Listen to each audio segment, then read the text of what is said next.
యేసు ఇచ్చు బహుమానం ఈ పరిచర్య ద్వారా మీకు వచ్చుచున్న మాట ఏమిటి అంటే, ద్వితీయోపదేశ కాండం 28:11. మరియు యెహోవా నీకిచ్చిన నీ పితరులతో ప్రమాణము చేసిన దేశమున యెహోవా నీ గర్భఫల విషయములోను నీ పశువుల విషయంలోను నీ నేల పంట విషయంలోను నీకు సమృద్ధిగా మేలు కలుగజేయును. మేలు నేను కొన్ని దినముల క్రితం మీకు చెప్పాను. 31:19 కీర్తన నేను మీకు చెప్పాను.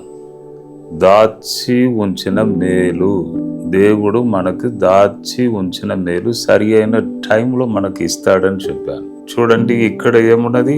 మేలు. 3 విషయాలు చెప్పబడి ఉన్నది. ఒకటి, గర్భఫల విషయంలో.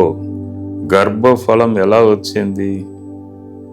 మంచి భార్యను దేవుడు మీకు ఇచ్చాడు, మంచి భర్తను దేవుడు మీకు ఇచ్చాడు కాబట్టి గర్భఫలం. కాబట్టి ఎప్పుడు కూడా భార్య మీకు దాచి ఉంచబడిన మేలు. కొందరు ఇది చెప్పగానే నవ్వుతూ ఉంటారు.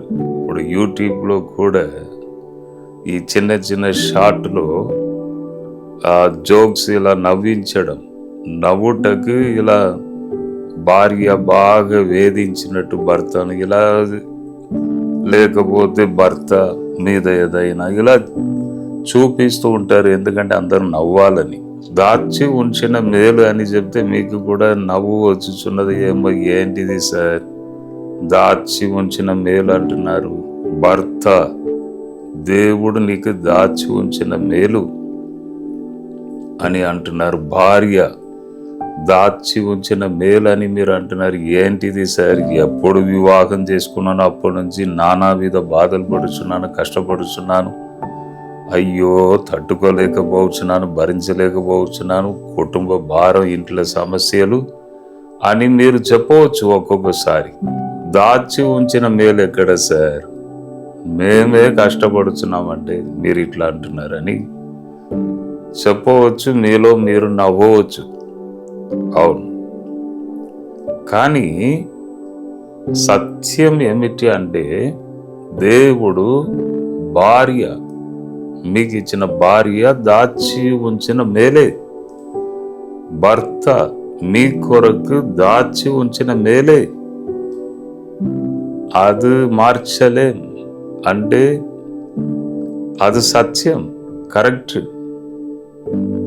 సాటి అయిన తోడు దేవుడే జత చేస్తున్నాడు కాబట్టి దాచి ఉంచిన మేలను ఒప్పుకోవాలి. భార్యను చూసినప్పుడు నా కొరకు దేవుడు దాచి ఉంచిన మేలు అని మీరు అటువంటి ఒక తలంపుతో చూడండి, ప్రేమ వస్తుంది. భర్త దేవుడు దాచి ఉంచిన మేలే, అటువంటి ఆలోచనతో భర్తను చూడండి, ప్రేమ వస్తుంది. అవును. తర్వాత పిల్లలు దాచి ఉంచిన మేలు, దేవుడు మీకు దాచి ఉంచిన మేలు. ఇటువంటి ముఖముతో నాకు కొడుకు పుడతాడు, ఇటువంటి ముఖముతో నాకు బిడ్డ పుడుతుంది అని మీరు ఎప్పుడైనా మీరు ఆలోచించారా? మీకు తెలుసా? మీకేం తెలియదు. దేవుడు దాచి ఉంచిన మేలు, గర్భబల విషయంలో దేవుడు మీకు దాచి ఉంచిన మేలు మీకు తెలియదు. ఇటువంటి పిల్లలు నాకు పుడతారని ఎంతమంది మగ పిల్లలు, ఎంతమంది ఆడపిల్లలు తెలియదు. అవును, నాకు 3 పిల్లలు, నాకు ముందు తెలియదు. ఫస్ట్ పాప, సెకండ్ పాప, లాస్ట్లో ఒక బాబు వస్తాడు, తెలియదు. దేవుడు మాకు దాచి ఉంచిన మేలు పిల్లలు కాబట్టి దేవుణ్ణి స్తుతించాలి. దేవుడు లేడండి, ఆదు చెప్పుటకు మాట బాగా వస్తుంది, మా నోరు బాగానే తెరిచి మాట్లాడుతారు, దేవుడు ఎక్కడ ఉన్నాడండి అని. పిల్లలు దేవుడు మీకు ఇచ్చిన దాచి ఉంచిన మేలు ఒప్పుకోవాల్సిందే ప్రతి ఒక్కరు. ఏకైక దేవుడు ఉన్నాడు ఈ లోకములో. ఆ ఏకైక దేవుడు మీకు దాచి ఉంచిన మేలు. మీరు ఏ మతమైనా ఎవరైనా నరుడే, భేదం లేదు. కాబట్టి ఏకైక దేవుడు భూమి ఆకాశమును చేసిన దేవుడు మీ కొరకు దాచి ఉంచిన మేలు మీ పిల్లలు. కొన్ని పిల్లలు చక్కగా ఉంటారు, అందముగా ఉంటారు. అంటే మేము నార్త్ ఇండియా వెళ్ళినప్పుడు ఢిల్లీ ప్రక్కనే ఒక కోడికకు వెళ్ళినప్పుడు ఎంత అందంగా ఉన్నారంటే అక్కడ పిల్లలు. అంటే దేవుడు దాచి ఉంచిన మేలు. మంచి కోడలు వచ్చుచున్నారంటే దేవుడు నీ కుటుంబానికి దాచి ఉంచిన మేలు. మంచి అల్లుడు వచ్చుచున్నాడంటే దేవుడు మీ కొరకు దాచి ఉంచిన మేలు. కాబట్టి పిల్లలు మీ ఫ్యామిలీ దాచి ఉంచిన మేలు అని ఒప్పుకోవాలి. దేవుణ్ణి స్తుతించాలి. దేవుణ్ణి ఎందుకు స్తుతించాలంటారు కొందరు. దేవుణ్ణి ఎందుకు స్తుతించాలి? ఆ టైం వేస్ట్. అందరికీ వర్షం పడుచున్నది, అందరికీ ఎండ వచ్చుచున్నది, సూర్యుడి కనపడుచున్నాడు, అందరికీ త్రాగుటకు నీళ్ళు ఉంది, భోజనం ఉన్నది, పని ఉన్నది, ఏదో ఒక జాబ్ ఉన్నది. దేవుణ్ణి ఎందుకు స్తుతించాలి? అందరికీ ఇచ్చినట్టే నాకు ఇచ్చాడు అలా కాదు. దేవుడు నీకు ఇచ్చిన పిల్లలు, భార్య, కుటుంబం, దాని కొరకైనా దేవా నన్ను ఇలా దీవించావు కదా, ఈ లోకంలో నీకు స్తోత్రం. మంచి భార్యని ఇచ్చావు, నీకు స్తోత్రం.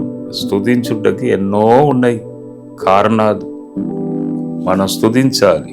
తర్వాత పశువుల విషయంలోనూ దేవుడు నీకు మేలు చేయును. అంటే పశువులు అంటే ఇప్పుడు మనకి ఏ ఆస్తులు ఉన్నవి అని అడిగితే ఒక అపార్ట్మెంట్ ఉన్నదండి, 10 ఎకరాల భూమి ఉన్నదండి, లేకపోతే ఆ కాంప్లెక్స్ ఉన్నదండి, అది మాదే, ఇలా చెప్తూ ఉంటాం. అప్పుడు ఆ కాలంలో ఒక వ్యక్తి ధనవంతుడు అంటే ఆస్తి ఏంటి తెలుసా? బర్రెలు, గొర్రెలు, ఒంటెలు, ఇవే ఆస్తులు అప్పుడు. కాబట్టి దేవుడు నీకు ఇచ్చిన ఆస్తి పశువులు. ఇది కూడా దేవుడు నీకు దాచి ఉంచిన మేలు. దేవుడు మీకు దాచి ఉంచిన మేలు. నీ ఆస్తులు దేవుడు నీకు దాచి ఉంచిన మేలు. అనవసరమైన విషయానికి ఆశపడకు. అది ఎప్పుడు కూడా డేంజర్. అది కావాలి, ఇది కావాలి, అన్ని కావాలి, పోయేటప్పుడు ఏది రాదు. కాబట్టి దేవుడు నీకు ఏం దాచి ఉంచాడో అది రాని. దేవుడు నీకు దాచి ఉంచినది రాని. కానీ మనమే ఫోర్స్ చేసి అది కావాలి, ఇది కావాలి. నరుడు ఏమీ తీసుకొని వెళ్ళడు, దాని వలన ప్రాబ్లము, సమస్యలు. ఒకసారి నేను ఒక ఎంపీగా నిలబడే ఒక వ్యక్తికి ప్రార్థన చేయుటకు ఆ బ్రదర్ నా దగ్గరికి వచ్చారు. అప్పుడు చెప్పాను, మంచిగా నేను సేవ చేస్తాను, ప్రజలకు మేలు చేస్తాను, ప్రజలకు అండగా ఉంటాను అని దేవుని దగ్గర ఒప్పుకొని ప్రార్థన చేయండి, దేవుడు మీకు అధికారం ఇస్తాడని చెప్పాను. అప్పుడు చెప్పాను, ఒక 100 కోట్ల రూపాయలు మీకు దొరికిందని అనుకోండి. ఏదో ఆ 100 కోట్ల రూపాయలను మీరు కాపాడే విషయంలో టెన్షన్, ఎలా కాపాడాలి, ఎలా లెక్క చూపించాలి, దాన్ని ఎక్కడ దాచాలి, ఈ టెన్షన్కే బీపీ, షుగర్ అన్నీ వచ్చేస్తుంది. కాబట్టి మీకు ఏదైనా అవసరం ఉంటే తీసుకోండి, గిఫ్ట్ తీసుకోవచ్చు, గిఫ్ట్ ఎవరైనా ఇస్తే తీసుకోవచ్చు. మీరు ఎవరికైనా మేలు చేస్తే, ఏదైనా చేస్తే వారు గిఫ్ట్గా ఏదైనా ఇస్తారు, తీసుకోవచ్చు, తప్పులేదు. గిఫ్ట్ అంటే తప్పులేదు. కానీ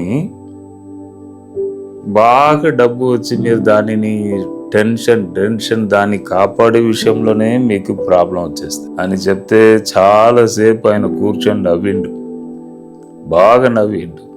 కరెక్ట్ సార్, కరెక్ట్ చెప్పారు, నేను మంచిగా ప్రజల కొరకు సేవ చేస్తానని చెప్పారు. అంటే ఎందుకు చెప్తున్నానంటే ఆస్తులు కావాలి, అన్నీ కావాలి, దేవుడు దాచి ఉంచిన మేలు రాని. అధికంగా రావద్దు. దేవుడు ఏం దాచి ఉంచాడు నీకు అది రాని దానికి అడ్డుగా ఏం చేయవద్దు. రాని, ఎంత వస్తే రాని. తరువాత మీ పంట విషయంలో నీకు మేలు చెయ్యను. పంట విషయంలో దేవుడు నీకు మేలు చెయ్యను. కరెక్ట్గా పంట చేతికి వస్తుంది.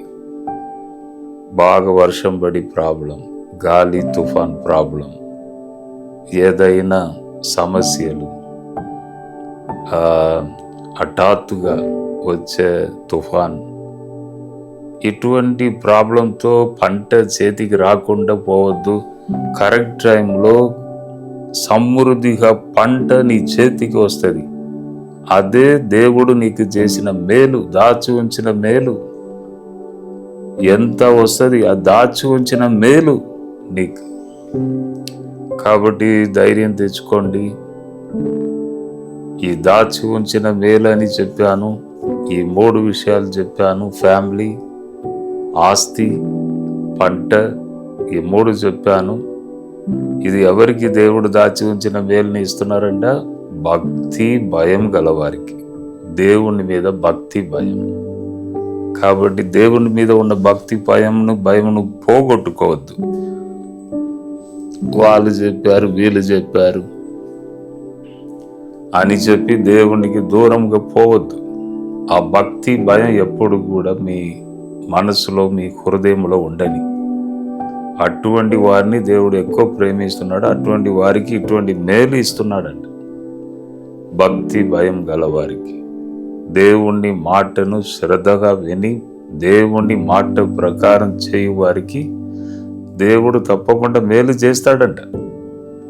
కాబట్టి ఈ దినము మనం ఈ విషయాన్ని తెలుసుకున్నాం. కుటుంబంలో ఎప్పుడు కూడా ప్రాబ్లం కావద్దు, గొడవ రావద్దు. అందరికి ఇచ్చే మర్యాద అందరికి ఇవ్వండి. దాచి ఉంచిన మేలు, దేవుడు నాకు ఇచ్చిన దాచి ఉంచిన మేలని ప్రతి విషయంలో సంతోషపడండి. ప్రభు మిమ్మల్ని దీవించును గాక. ప్రభువా, ఈ దినము ఈ వాక్యమును వినిన ప్రతి ఫ్యామిలీ, ప్రతి వ్యక్తి కొరకు నేను ప్రార్థన చేస్తున్నాను. ఇప్పుడే ఒక్కసారి మీరు ముట్టండి తండ్రి. సకల బలహీనతను, ఆ ప్రాబ్లమ్స్ను తొలగించండి.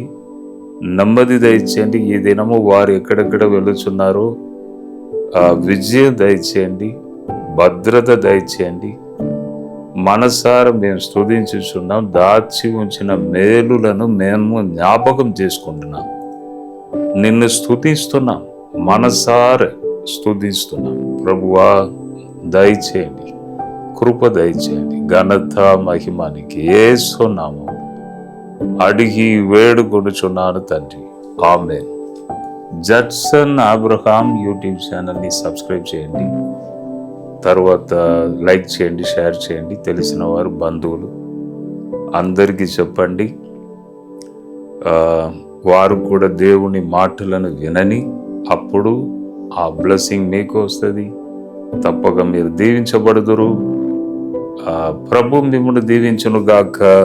God bless you, God bless you, God bless you. అందరికీ శుభవార్త.